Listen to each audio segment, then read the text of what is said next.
Sampai mati oposisi, sampai mati. Siapapun presidennya. Ya, intinya kita diminta untuk membantu Bapak dan kita akan selalu membantu dengan yang terbaik. Pak Budi Ari aja jadi bisa jadi menteri lagi, mas. Orang kayak kita nggak bisa. Itu mah nenek-nenek yang ikut sekolah rakyat juga masih bisa jadi menteri kalau Budi Ari doang. Dan di atas semua isu ini, tetap kita lihat isu utamanya adalah Jokowi tetap berupaya untuk mengintervensi atau memasukkan unsur-unsur kepentingan dia dan dinastinya ke dalam kabinet Prabowo. Assalamualaikum warahmatullahi wabarakatuh. Kembali lagi di channel Prayoga Muhammad. Dari seluruh peserta yang diminta untuk datang ke Kertanegara menjadi calon-calon menteri dan wakil menteri, gongnya ada Babe Haikal yang dulu pernah mengatakan sampai mati oposisi. Sampai mati oposisi, sampai mati. Siapapun presidennya. Sekarang Babe Haikal kemakan omongannya sendiri ya guys. Inilah kejamnya sosial media. Ya, kita juga dilihatkan di situ ada Pak Budi Ari, Raffi Ahmad, Gus Miftah serta Babe Haikal ya. Kalau bicara Raffi Ahmad berarti ini ada hubungannya ya soal kemarin rame-rame mempunyai gelar doktor dan akhirnya dikulik tuh sama netizen. Ternyata ujungnya mau ke sini. Lagi-lagi ya netizen banyak yang mengatakan kenapa sih kok Pak Prabowo masih meminta menteri-menteri sebelumnya dari Pak Mulyono untuk menjadi menteri kembali di kabinet Pak Prabowo. Bukannya menteri-menteri yang dulu kerjanya ya gitu-gitu aja gitu loh. Kenapa harus dipertahankan? Kenapa nggak cari yang lain lagi biar lebih fresh gitu? Kan masih banyak tuh ya orang-orang pintar di seluruh Indonesia ini, masa iya sih cuma itu-itu aja, ya enggak? Oke teman-teman semua, coba kita lihat dulu ya video kelucuan dari Babe Haikal. Ini dia videonya. Sampai mati oposisi, sampai mati. Siapapun presidennya. Anda pernah bilang bahkan kepada Pak Prabowo yang pernah Anda dukung, Pak, kalau Bapak jadi presiden, detik itu juga langsung saya sampaikan. Allah yang menyaksikan, langsung saya nyatakan saya oposisi terhadap Bapak. Ya, intinya kita diminta untuk membantu Bapak dan kita akan selalu membantu dengan yang terbaik. Ya, yang terbaik. Kita membantu Bapak ya, sesuai dengan bidangnya masing-masing gitu ya.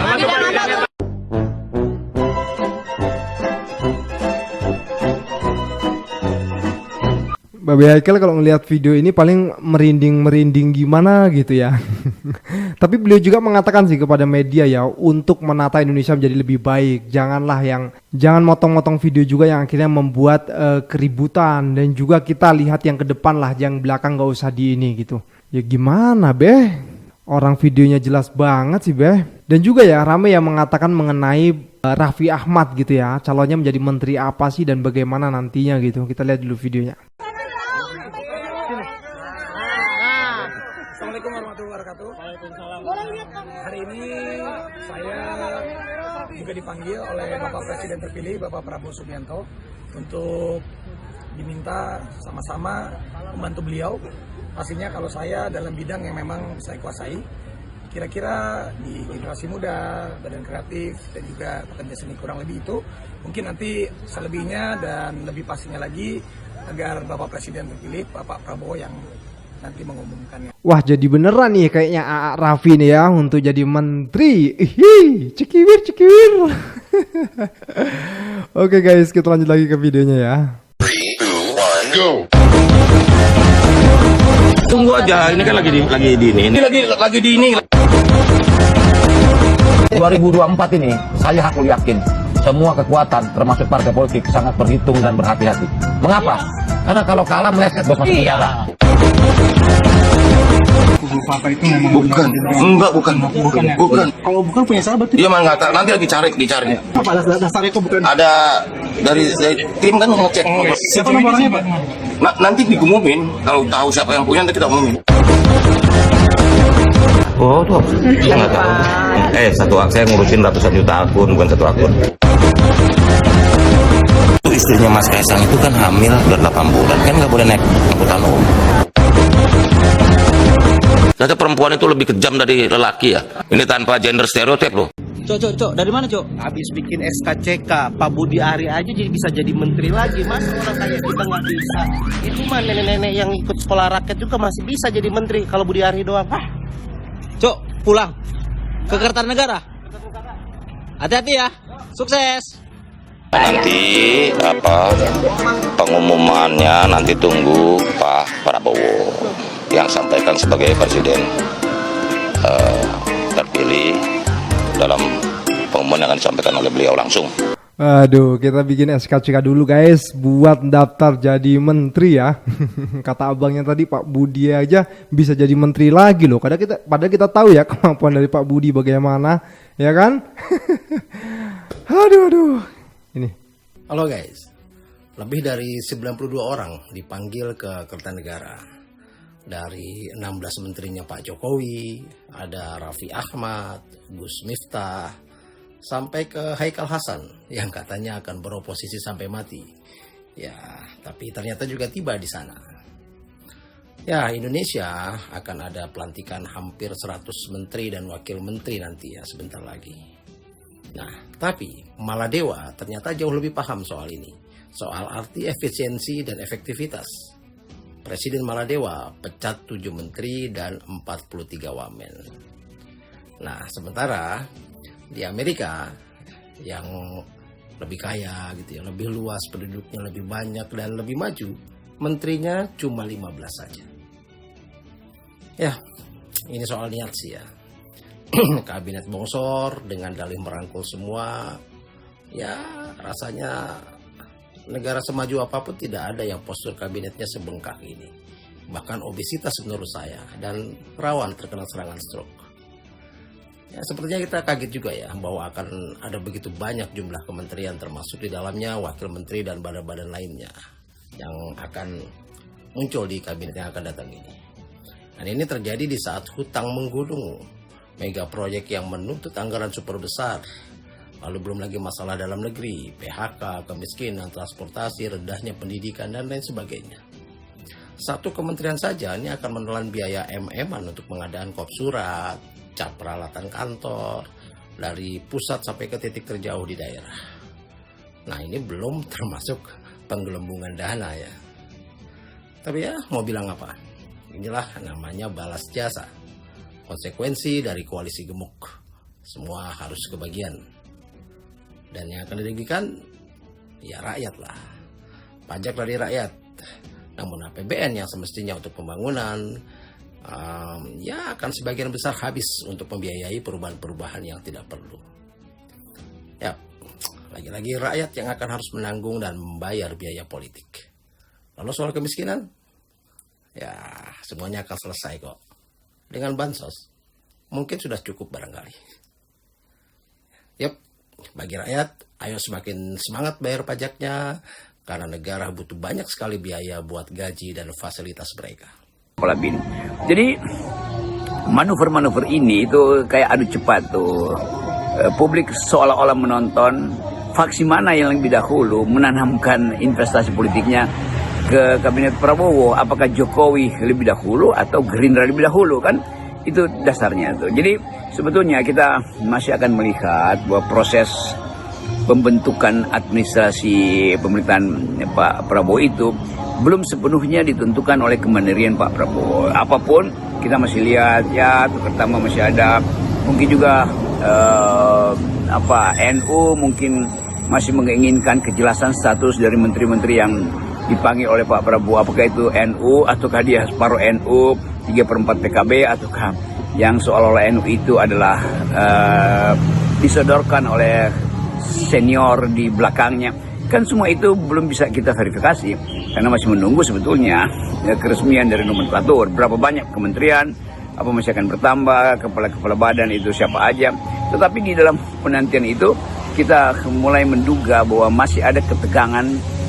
Ya, kalau bukan ketegangan politik, ya ketegangan kultural antara Ibu Mega dan Pak Jokowi yang menyebabkan pertemuan Pak Prabowo dengan Ibu Mega itu belum bisa dilakukan. Ya, kalau kita pakai istilah Ibu Mega atau istilah PDIP, mungkin suasana batinnya belum ketemu gitu. Kira-kira itu. Tapi nanti silakan terjemahkan apa yang disebut dengan suasana batin antara Prabowo dan Ibu Mega.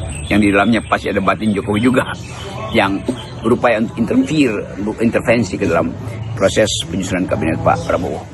Dan di atas semua isu ini, Tetap kita lihat isu utamanya adalah Jokowi tetap berupaya untuk mengintervensi atau memasukkan unsur-unsur kepentingan dia dan dinastinya ke dalam kabinet Prabowo.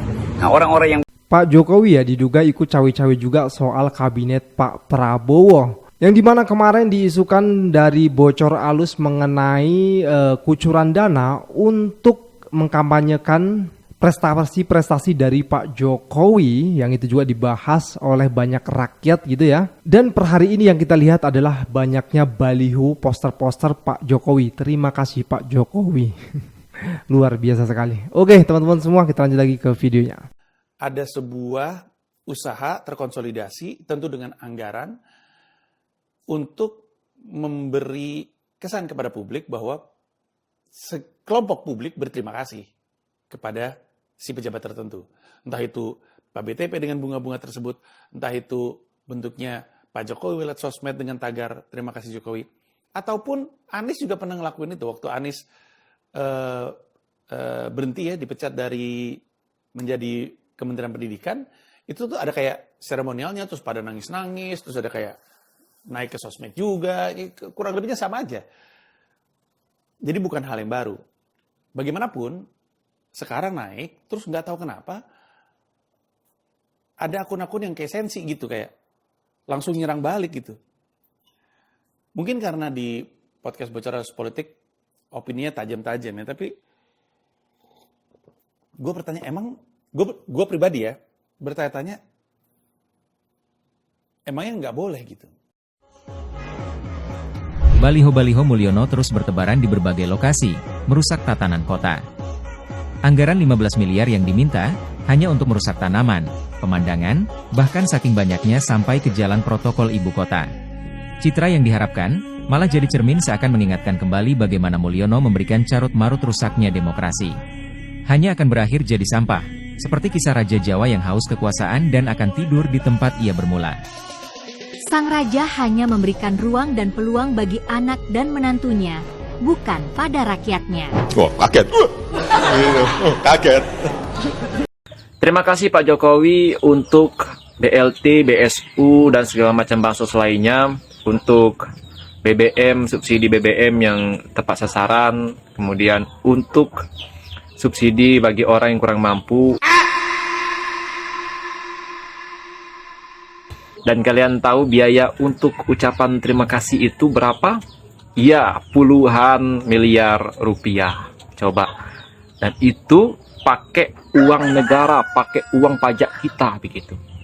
Ini kita bayangkan gitu kayak, oke lah, mungkin kalau ada yang mau berterima kasih kepada Pak Jokowi secara organik begitu, oke silakan begitu. Pakai ada yang pakai uang pribadi gitu, boleh gitu. Ini pakai uang negara untuk mengapresiasi diri sendiri begitu. Dan kayaknya memang para pejabat kita ini, mulai dari presiden sampai orang-orang di bawahnya itu, suka mengapresiasi, suka memvalidasi diri sendiri begitu. Kayak mereka itu kekurangan pujian begitu, haus pujian. Kayak mana ya caranya biar kita ya seolah-olah berjasa begitu, biar kita mendapatkan terima kasih. Ya mereka bikin sendiri acaranya begitu. Mereka pakai uang pajak, uang APBD, uang APBN untuk bikin acara, memberikan penghargaan pada ya kawannya itulah. Banyak banget yang kata gue soal surat audiensi Tempo ke Menkominfo. Surat ini membuktikan apa coba? Apakah surat ini ngebantah berita yang udah dibuat Tempo? Kan enggak. Ya terus apa hubungannya dengan proposal-proposal ini? Emang para buzzer ini kesalahan berpikirnya itu udah mengakar ya. Harusnya berita dibalas dengan berita, argumen dibalas dengan argumen. Selagi buzzer ini nggak bisa ngebantah berita yang dibuat Tempo, ya berarti beritanya bener kan? Inilah salah satu logical fallacy yang disebut ad hominem. Jadi udah kalah argumen, nggak bisa ngebantah, nyerangnya pribadi, nyerangnya instansi Temponya. Padahal nggak ada korelasi sama sekali. Ya selagi beritanya bener ya bener aja. Kalau mau salah dibantah dengan berita atau dengan fakta baru ya kan.